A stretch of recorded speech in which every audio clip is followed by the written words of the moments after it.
This message is intended as a reminder that we are not licensed professionals, not psychiatrists or psychologists. If you have a serious problem, please seek professional help. The National Suicide Hotline is 1-800-273-8255. That's 1-800-273-8255.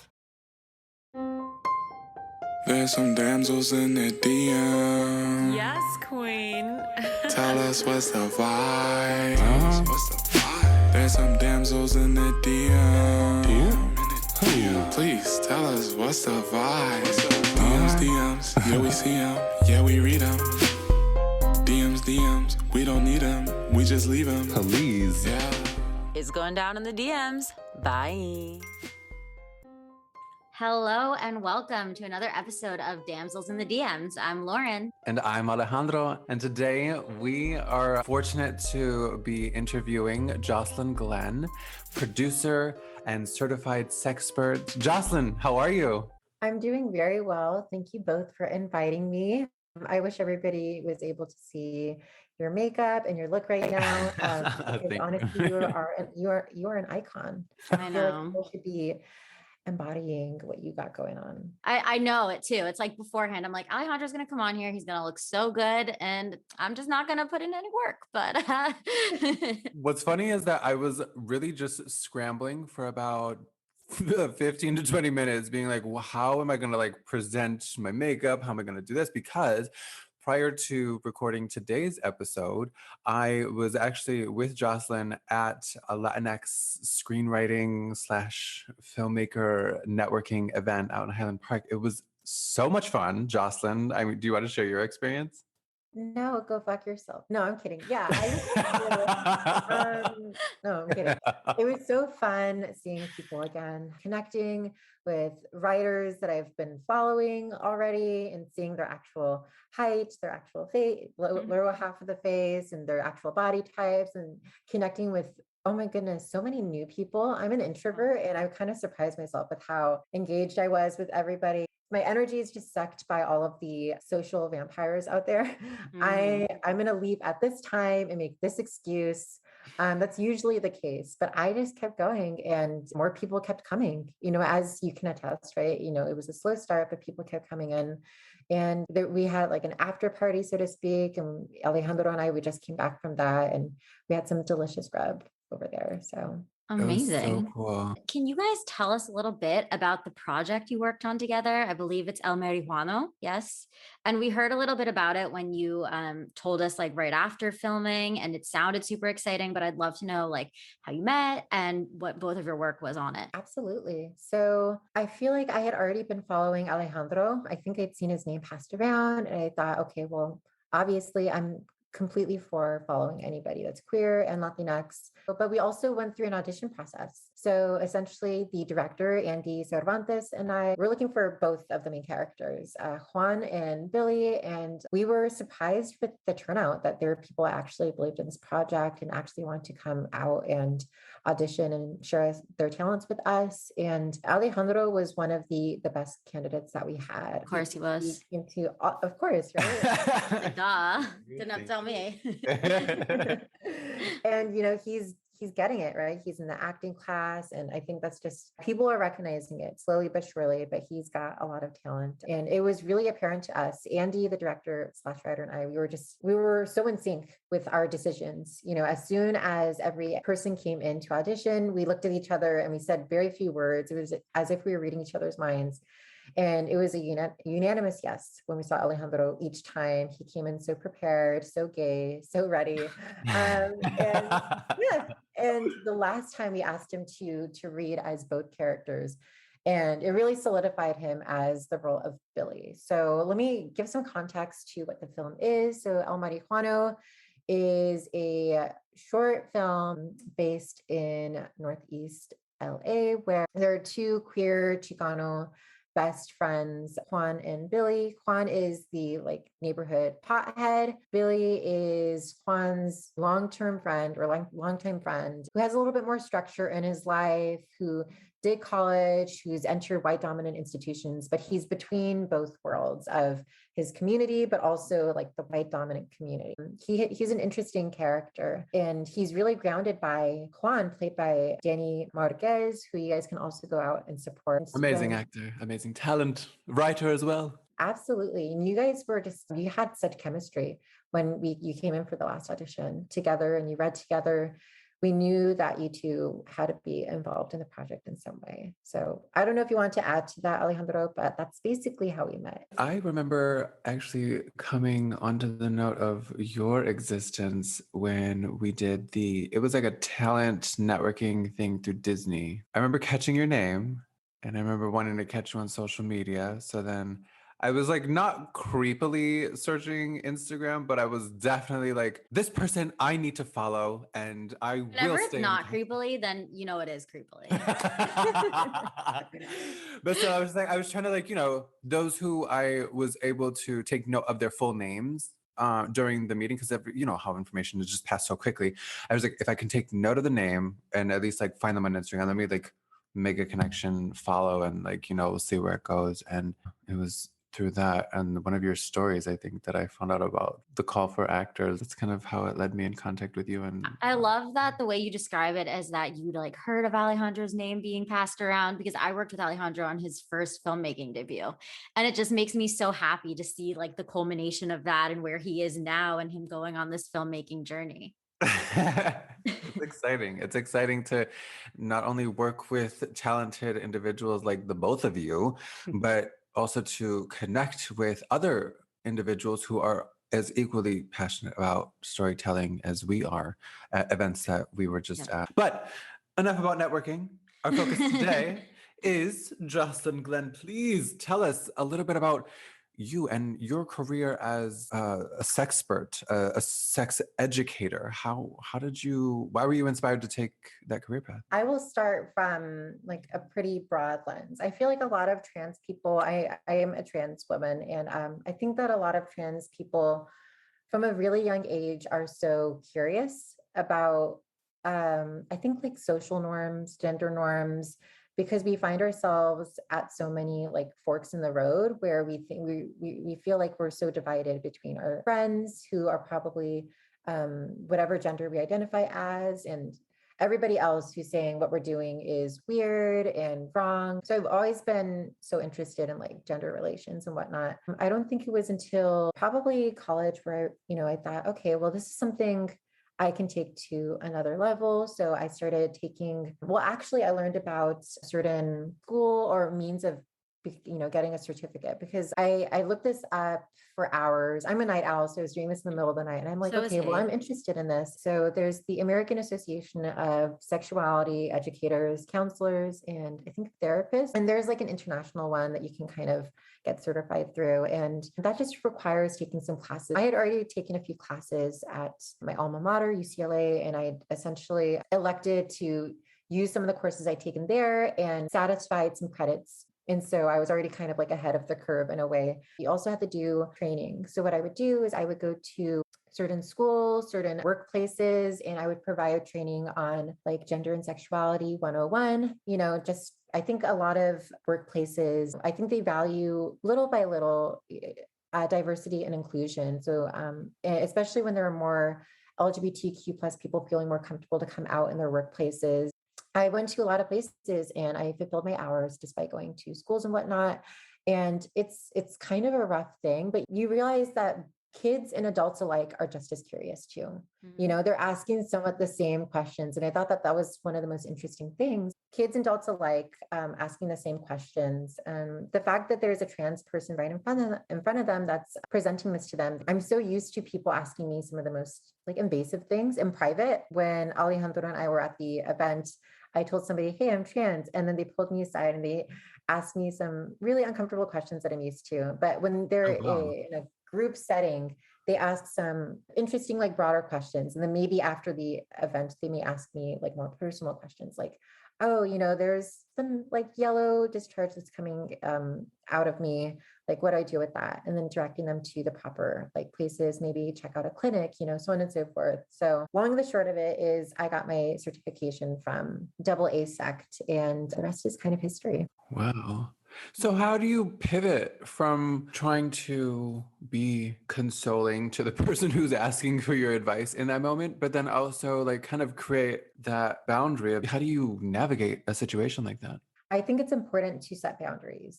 Set if boundaries are important in general. In bed, in the bedroom, it's important to set boundaries. It's important to set boundaries amongst your family and friends, so on and so forth.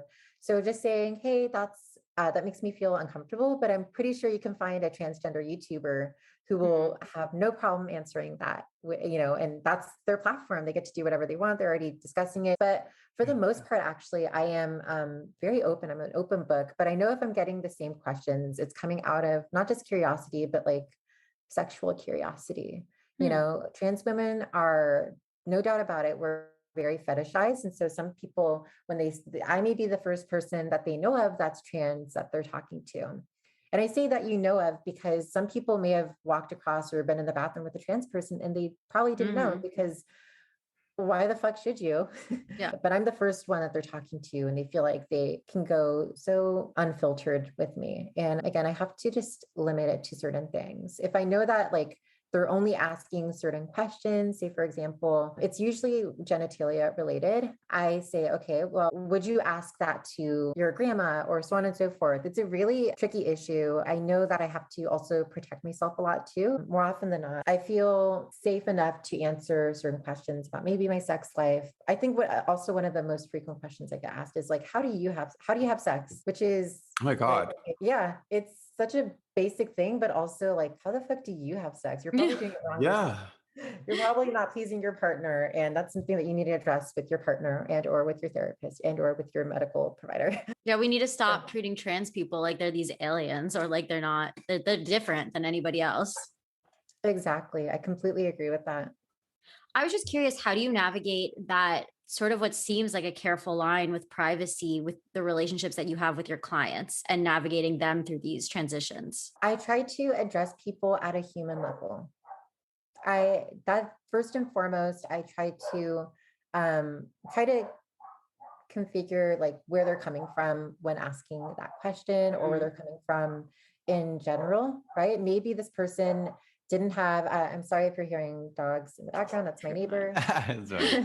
I might see like, oh, maybe this person, they came from like a really like, really conservative household, right? And they really just don't know. And that's unfortunate. It really is. I wish they had people in their lives that really normalize this kind of topic. It's such a broad topic, but I do look at each person on a human level, and I try to configure where they're coming from. If I know that they're coming from like a really dark or potentially toxic or negative space, I try to find a way out of it, right? And I try to direct them to any kind of resources that they might need. Fortunately, I'm kind of like, part of my brain is encyclopedia. Part of it is always just like thinking about food. So When is your birthday? Are you a Virgo? very close. I am a Scorpio. All of my best friends are Scorpios. I have like a Scorpio thing that totally tracks. The reason I ask about the Virgo is because I understand that they have like encyclopedic memories, and like, or they have memories of an elephant is what I always hear. Like, That's so amazing. anyways. I do love Sorry. elephants. Sorry But to interrupt. I think it was serendipitous that I came on here, Lauren, because yes, I'm a Scorpio. Let's be best friends. I'm ready. But sometimes if somebody, feels like a sense of urgency to talk about something unfiltered, I will like sit down with them and have like a meal with them or coffee with them. I will direct them to the, certain sex therapists maybe in their area. And I try to find ones that are from their community, right? So that they may understand their client. That can really like culturally affect somebody. Like maybe they're from like a Muslim background, but they're talking to somebody that is white American or something. That therapists may not be able to understand it from a cultural lens. Unfortunately, I'm not a therapist, and I don't think I want to be, but I would direct people to certain therapists that I've come in contact with. So most of the work that you do would be like going into institutions to do like a group counseling format? I wouldn't say counseling, but I would say educating. I used to do workshops during the pandemic.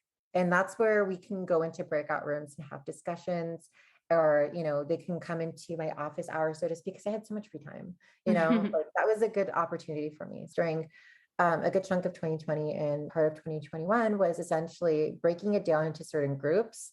A part of, when I was younger, I really wanted to be a teacher. And this is like an opportunity for me to kind of apply that. I broke it down into weeks, and people can come in as they please. It was free, but you can donate, because I'm a poor bitch.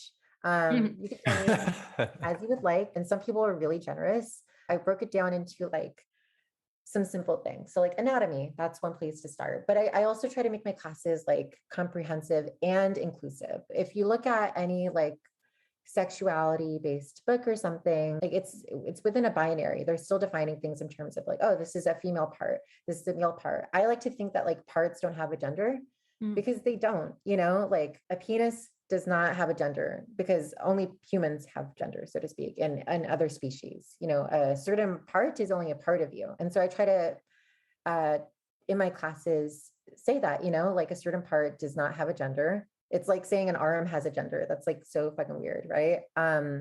So I try to ensure that everything is inclusive to everybody. So I try to say vulva to describe like anything surrounding like the vagina. I try to say penis for so on and so forth. One of my goals was to ensure that nobody felt triggered or anybody felt offended in any way, because I am a trans woman. I will say it on the record. I do have a penis. There are some women that have penises. There's trans women that have vaginas. There are some people that may have something in between. And I think by saying anything for certain in a textbook that this is a male reproductive organ or a female one is very reductive. So I try to ensure that if it's coming from me, it's very queer friendly, it's very trans friendly. Whether we're talking about anatomy, whether we're talking about like STIs, whether we're talking about reproduction, I tried to adjust to the people in the room. I'm very happy to have these conversations, because again, maybe people are not having these conversations with people in their lives. Maybe they are in a household, or maybe they are in a relationship that is maybe abusive, right? Or controlling or toxic. And maybe I'm that one person that they can connect with and feel like they won't be judged. What are some ways that, allies can best serve the community? I may have some suggestions. Talk to, say, a trans person or a queer person, but understand that they can't speak for the entire community. They can only give you their experiences, and we're not a monolithic group. So if you want to, you would have to just like do your own research. You would have to go out of your way to do that. But the good thing about that is that almost everybody has a device by their side. Yeah. Like you have all these resources at your disposal, and you can definitely use it however you please. I think the intent of it was to not only call people, but also if you needed information, you had it like as an educational resource. So there's that. I feel like, well, I worked on Netflix's Disclosure, and our social media team is just so amazing. I would encourage people to give that a watch. I think our social media is good at calling people out, like Dave Chappelle. We've called out Halle Berry. She was in the talks to work on this one film as a trans man, and we called her out, the Disclosure of social media. We said, hey, watch this movie and think about your privilege when you're going into this role, that you're taking something away from a trans man who could probably play with so much authenticity, and she rescinded from that movie. And I think that was great. Disclosure is something that should be in schools. It should be something that should have Q&As and so on and so forth. And we are doing that. For people who don't know, I should say Disclosure is a documentary that I'm going to say an introductory documentary, because it can't present everything, but it presents like 100+ years of transgender representation and misrepresentation. So, and I think emphasis on misrepresentation, because a lot of people who tell our stories are people that are not in the community, who have these ideas about us, and then they write them into characters, into storylines, without thinking about trans people actually watching these, right?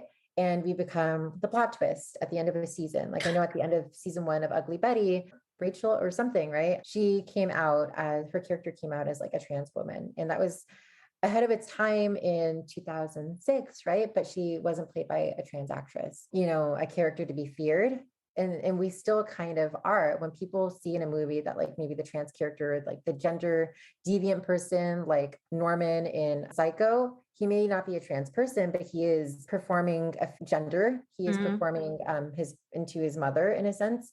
And that tells people who may not know anything about this community that, hey, you know, people that do stuff like that, that cross dress, that do whatever, they're weird and they're scary and they are out here to murder us or to like recruit us or convert us or whatever.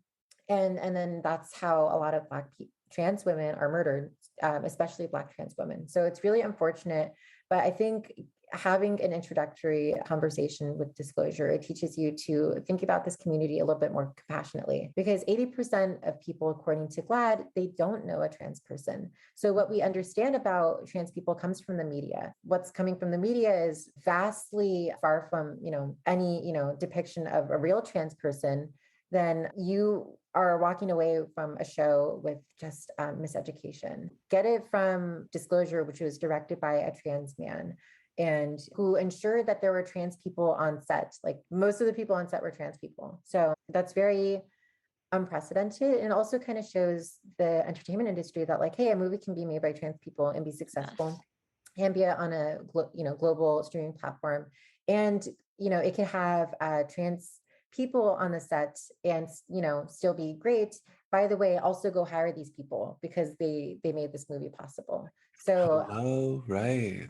yes, Voices, they have the skills to do it. Yes. absolutely. It took so much like time acquiring all these archives from all of these shows. And we interviewed like such great fans, actors, celebrities, directors, producers, even historians like Susan Stryker, you know, just so they can talk about the first time they felt represented and whatnot, or misrepresented. And when you have so little representation, you try to like grab hold of something. I like to say the first time I felt like represented as a trans woman of color specifically was watching Her Story, which was a web show, 6 episodes on YouTube.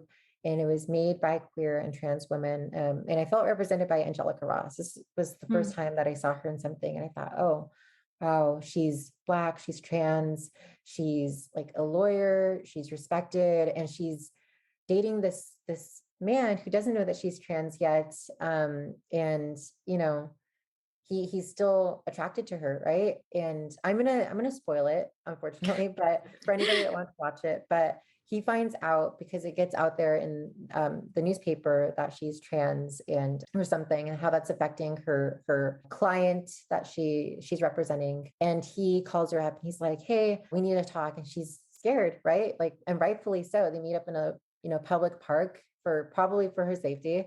And he's like, hey, you should have told me that. And she said, should I have, you know? And he's taken aback. He did not expect that response. And I think she could have defended herself. She had an opportunity to explain herself more, but I think looking at her, like, I understand the experience. Like sometimes it's just so difficult just to explain yourself because you've done it so many times. And then in that beat, we turn to him and he says, I have a gambling problem. I didn't know when would have been the right time to mention that, which is, you know, whether you're trans or whether you have a gambling problem, or whether you have another thing, we don't always leave with that on the first date. You know, we all have something that may be seen as like taboo or whatnot. So watch another thing that I would suggest people to do is like watch film and television by trans people. Read articles by trans people, listen to, you know, credible news sites and whatnot, like GLAAD and, you know, so on and so forth. I would have said keep up with Monica Roberts, who was the founder and like main journalist for Trans Griot, but unfortunately she passed away last year. I'm not sure if it was due to COVID, but she was always keeping track of basically everything in the news trans related. And I really looked up to her. But talking to trans people, real trans people, whether that's through a chat room, whether that's through like a film, or whether that's through connecting with people at your local LGBTQ plus thing. There are platforms out there. If you feel like you can't, or you feel like you would be like ostracized if you went into like an LGBTQ resource center, that's where the internet comes in. And again, it is a beautiful resource for everybody out there. I love that because it's so true that education is the road to empathy. Like the more you know, the more you can associate somebody that you care about or somebody that you really liked as being something that seems unknown to you, then I think the better society gets with this. Which I'm curious about. Have you felt like there's been a transition or a switch in some of the conversations that you've been having in these groups discussions since the pandemic and as society seems to become slowly more progressive? That's a good question. I'm going to address your first no. Education does lead to empathy. There's a term for it. It's called the parasocial contact hypothesis. There is a word for it, like academically. And it I came knew it. about. Just had that. Smart hoe over here. But essentially, it was coined in the 90s or like in the early 2000s. It addressed gay marriage tolerance and how that came about, at least in the US. Obviously, as we know, that was kind of approved nationwide in about 2015, 2016. Great. I'm all for that. But it was a slow process, obviously. And it came about through 90s representation. There was a lot of broadcasting and narrowcasting of certain queer representation in the media. So I think it started with 30 something. There was a show called 30 something in the early 90s. They had a queer character. And I think that show was really called out and I think subsequently canceled because they didn't say the character didn't come out or anything, but he was in bed with a man and you could tell that they had just done it. And I think that was enough for people. And then not that long after, I mean, you're getting some tiny queer characters here and there, but they're probably like supporting characters. As you've probably, we've seen like in other shows, like maybe the Jeffersons, they've thrown one character, or in the late 80s and 90s with the AIDS movement, they probably have an episode about AIDS or whatnot. It's just one character and we get introduced to like maybe one gay character, and then we never see them again, which is unfortunate. So when we really get to see the emergence of queer conversations is when Ellen came out and how significant that was. Like the people that created the show, they didn't even think the show would last, beyond her coming out, but it did. It lasted one more season, the fourth season. She came out in the puppy dog episode at the end of season 3. And since they didn't know what to do, like they were surprised that they got another season, that last season, they just kind of floundered. Unfortunately, but that gave rise to, the last season they talked about, they tried to show what it's like to be a lesbian or for Ellen to be a lesbian and whatnot, which is what bring it back to El Marijuano. We show life long after coming out.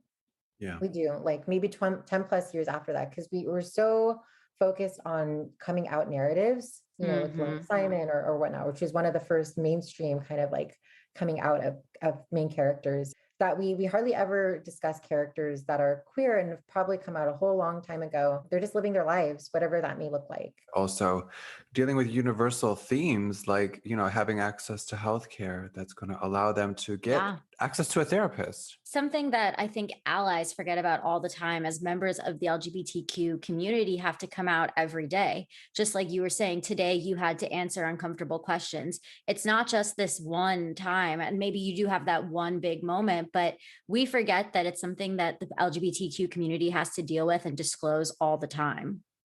And we shouldn't have to, again, because straight people don't.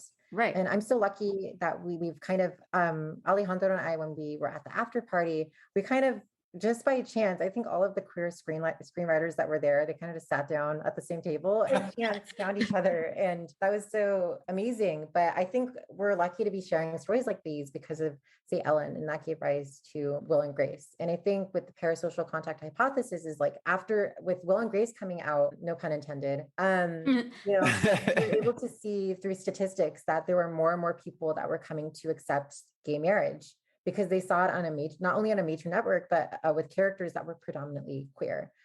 Karen, who is bisexual, Jack, obviously, who's like kind of a caricature of queer, of gayness, and Will, who's a lawyer and also really sassy and also really gay. So Joe Biden also points to Will Grace as one of those things that really changed his decision on gay marriage. So parasocial contact hypothesis education does lead to empathy. We all go through more or less the same K through 12 education system, and yet we don't have this basic knowledge about sex. And that's so infuriating, right? Because we're more often than not, we're going to be having sex. We've probably already been having sex in high school or something. And yet we're coming out of this not learning about coming, as people with vaginas. We're not learning about this or pleasure. We're not learning because we not only not learn about our own bodies, but we also don't learn about how we can engage with other people's bodies, which is what something a lot of people are doing all the time, all the time. And then you end up associating sex with like awkwardness or only one person's pleasure or, dominance or maybe fear or maybe a whole lot of shame. And maybe you may go, there may be like 29-year-olds, 40-year-olds, 52-year-olds who just like have so much shame about their own bodies, about their own like sexual experiences and maybe their experiences with another person. It's so unfortunate that we do that. I know that there's definitely like one class that maybe we don't need, that we keep taking in schools or whatnot, and that could be replaced with like financial literacy for maybe one semester and then like sexual education for like another semester. It's something that's completely doable. There are resources for it. Teenagers are already talking about sex as it is, right? You may as well just already incorporate that. I should also say this. A lot of people, I'm going to define sexuality for all of y'all in the audience. Thank you. Because yes, I think it's something that is so like it's used interchangeably with sexual orientation, and that's not exactly right. Sexuality is it's a broad topic. It encompasses romantic and or sexual preferences, desires, and behaviors. That's an entire thing because romantic behaviors, desires, and preferences are so different than sexual ones, especially if you're like, say, an asexual person who's aromantic or on that aromantic spectrum or asexual and is some kind of asexual spectrum. It's the case for everything is on a spectrum. That's why everything's so constructed. And that looks like a lot. Desires are different than preferences, are different than behaviors. There's so many kinds of behaviors that we can kind of look at. Can I jump in? How would you give some advice to someone who might be trying to separate each of what you're describing right now? Well, I do have a resource. So it's called Genderbread Person, which is really cute. Obviously, it goes after gingerbread man, but gender, because we construct, we need to talk about gender and how broad that is, right? Bread, because I mean, and then person, because we can't assume that person's identity, gender expression, sexuality, or sexual orientation, so to speak. So I would advise people to kind of look at that and look at how complex things are. It has a diagram, so it points to certain things. So sex refers to like your genitalia and or like chromosomes, which, is kind of crazy. Some people are like, oh, but you don't have like, you can't be a woman if you have like XY chromosomes. And I think like, fool, have you even looked at your own chromosomes? Have you like ordered a drink? Like, what are you talking about? That's how it's so constructed, so it points to like sex, it points to like the genitalia of the genderbread person. And when it comes to identity, that comes up here. People think like, oh, I can make up my own thing and like, whatever. But everything is up here. Our brains are so powerful, and and expression, it points to like all of the body, because how we express ourselves in terms of like Alejandro's makeup, how we express ourselves in terms of our clothes, our mannerisms. That's a good resource. I worry about the people in the middle of the country. How do we help them? And how do we make sure that they have these same resources and feel comfortable being in their identity? Ooh, I want to start like just addressing it within families, but that's so difficult because it's all generational, right? We all pass down like, oh, if my parents did talk about it, I'm not going to talk about it with you.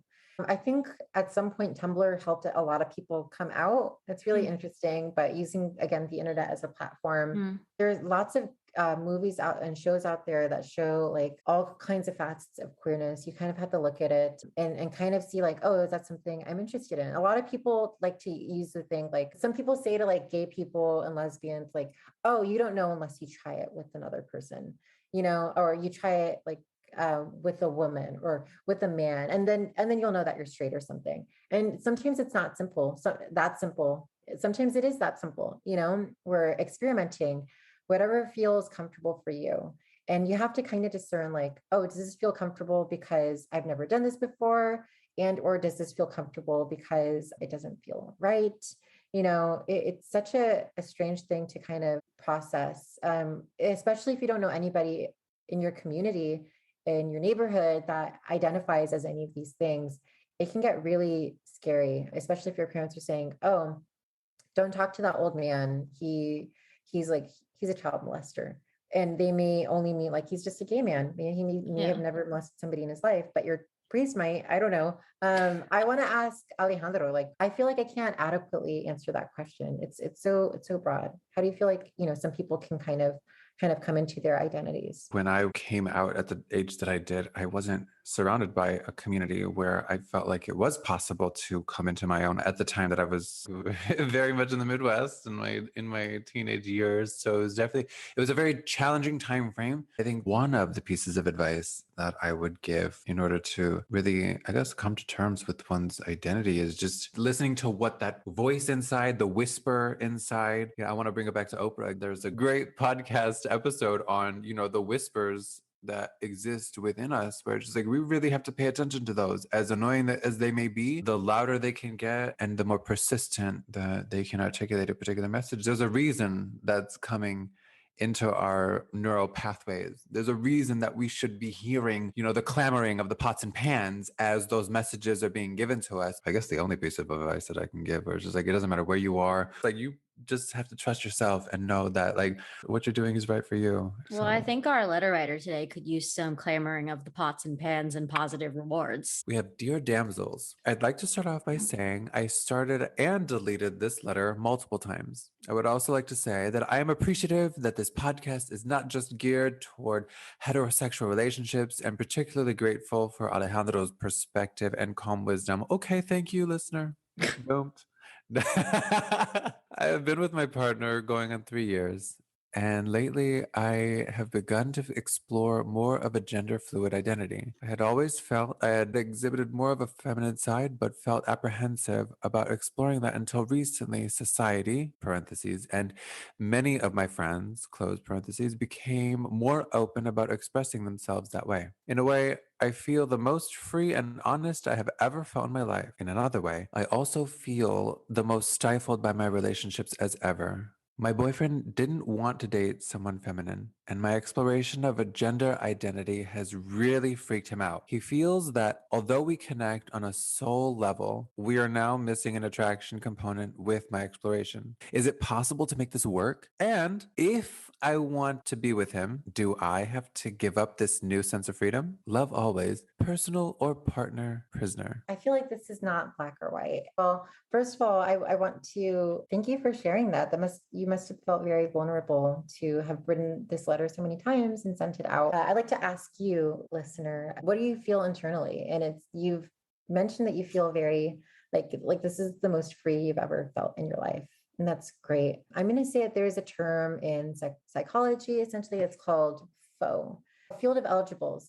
It's a way of saying like the things that you're attracted to in a person. And if what you're attracted, like if somebody were to ask you, like, what are you attracted to? You might like giggle and be like, oh, well, I don't know. And just kind of think about it. Like, oh, I'm generally into this, blah, blah, blah, blah. But you have to also think about like, oh, what are non-negotiables? Like, oh, my partner has to be this. He has to be that, or she has to be this, or they have to be that, so on and so forth. And the things that you can compromise on, like, okay, well, I feel like a lot of women are into taller guys. There's nothing wrong with that. No, Like, it's okay, yeah, yes, exactly. Whether it's height, whether it's like a personality trait. For me, like a non-negotiable is like, I'm not into guys. I'm attracted to guys that like drink a lot. I think it kind of reminds me of my dad when I was younger. I see how my mom contends with that. That's a non-negotiable for me. But I'm okay with like a partner that like drinks on occasion, so on and so forth. So you feel most free. Good for you. I'm glad that you felt that kind of freedom. And I hope that you and your partner can kind of talk about this, your feminine side and how great that is, and ask your partner, like, maybe like, why are you not, kind of start off every conversation with like, okay, let's operate on a one mic rule, like one person speak at a time, no interrupting, because, that can kind of lead to an argument and talking over each other, and nothing gets solved with that. So one mic rule. Pretend you're on a podcast makes it real easy. It's so true. Yeah, just ask your partner, like, why are you not so interested in that? Like, have you ever been attracted to like maybe feminine people before? I feel like I'm more comfortable this way. Something has to be said about being attracted to each other. too. If you Yes. feel like your partner genuinely can't get over that and your partner admits to that, that's a conversation to be had as well. It may not necessarily mean breaking up. It may not necessarily mean staying together. It just starts with a conversation. You have to value yourself, because I feel like there may be somebody out there that values that feminine side of you. And Yeah. it's a matter of not only personal exploration, which you've kind of come across, but also with a potential partner and somebody that can appreciate that. Because attraction can go, it's so essential in a relationship. If you don't feel attracted to each other at that point, or if it's one-sided, that is very concerning. I do hope the best for you. I feel like I want to ask Lauren and Alejandro what you guys think about this. I think it's very courageous that you sent us this letter. And I think it says something that you did feel so apprehensive about sending this letter. And to me, what it says is that you were a little bit afraid of the answer.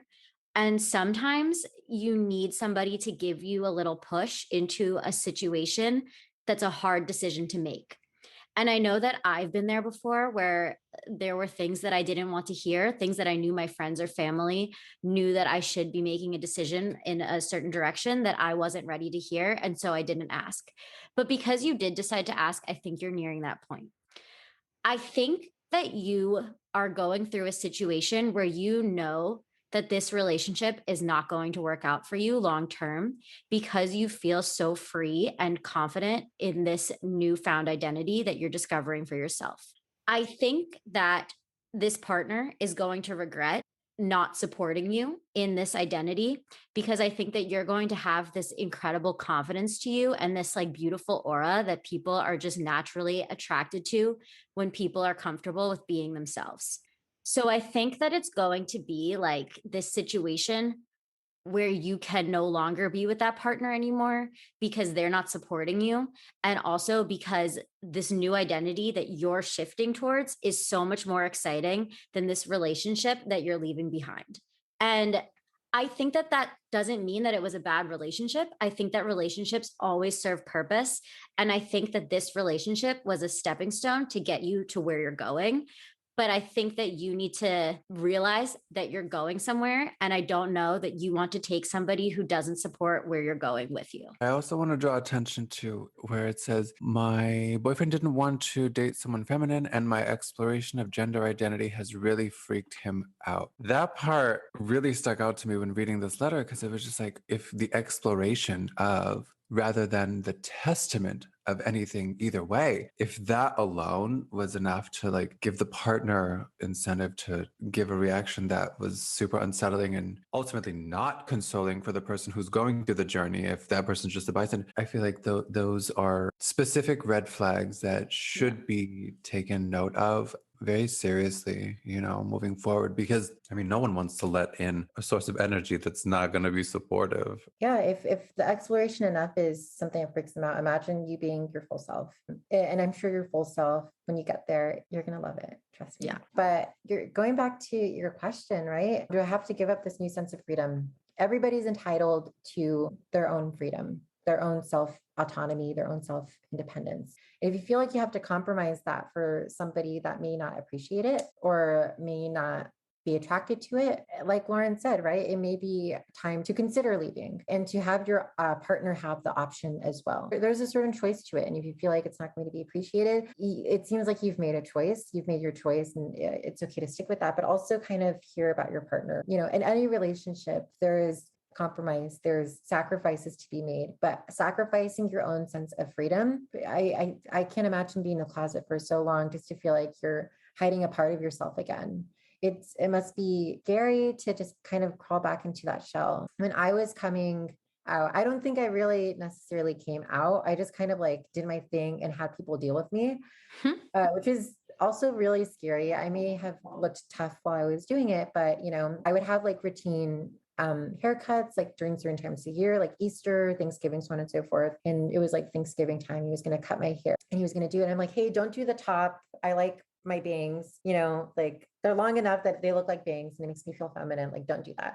And he's like, okay, cool. Gotcha. He was doing my sides and he went straight for the top. And I'm like, oh my God, no. So I got up and I'm like, what the heck is the matter with you? And he was like shouting and cursing. And not really understanding where I was coming from. And so I left and I was angry. I'm like, how dare he? He violated me in a sense. He violated my hair, and hair is so important in the Black community. So, and I felt guilty because like my dad was mumbling to himself, and I shouldn't have felt guilty. I'm the victim in that kind of scenario, so to speak. And I went back in and I'm like, okay, I'll give you another chance.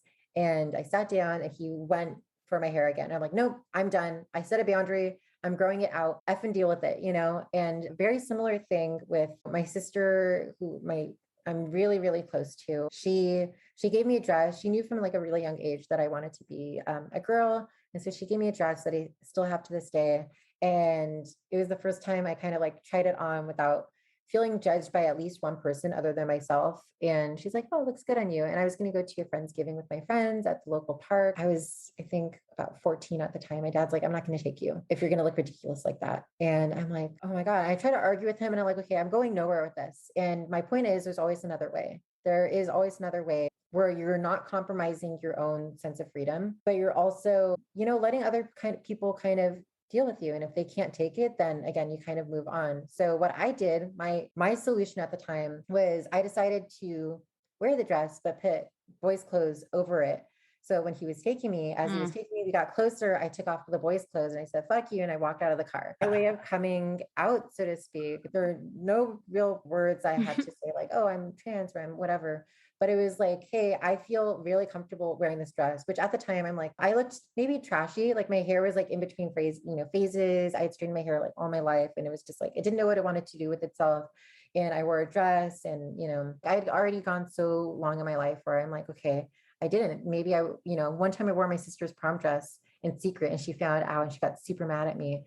And I'm like, I shouldn't have to do this in secret, And so doing it out and about, with myself, and all my friends complimented me. And again, feeling myself and feeling appreciated.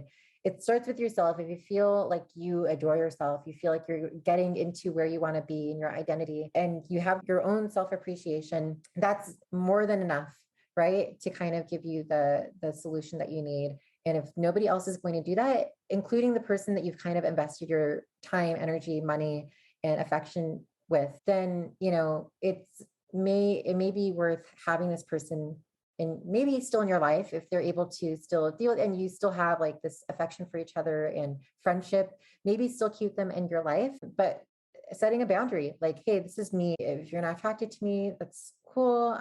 Maybe it may be one-sided, but you don't have to not be in my life.